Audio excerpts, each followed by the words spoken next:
د اوسپنو قاچاق و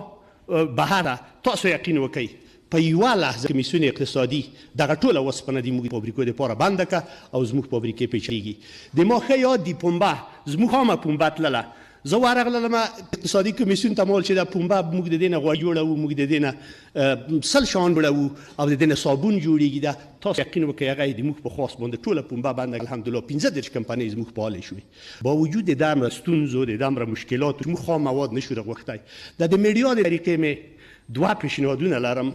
فقط یو پیشنهاد به د افغانستان ولس دا دی که د ملک جوړول موږ انشاءالله غواړو او د اراده شته د تجارانو صنعتکارانو د ټولو هیوادوالو نه د هیله ده چې ته دې ښه زمینه ته دې ښه امنیت زوتی نشي راتلی راځئ په خپل هیواد کې سرګزاري وکړئ د امارت اسلامي د مسؤلینو مې دغه هیله ده که د ملک بل چېرته آبادولی خو په د 2 تریلیونه ډالر به آباد کړی و برق نه لرو هر څه احتیاج یو زیربنایی یوه دوسته شفاخانه په د افغانستان کې په دې کابل کې موږ نه لرو بناء دې ته باید توجه وکړو چې هر څه خپل استعمال کړو تم څومره چې کولی شو ولو که خراب هم وي خو د خپل په خپلو پښو روان شو د افغانستان د درانه ولس نه مې دغه هیله ده چې د دغې نعمت شکر ادا کړئ زوتي مه تېروځئ راځئ د امارت اسلامي او څنګ ودرئ په دې ول کې کار وکړئ او خپل تولیدات استعمال کړئ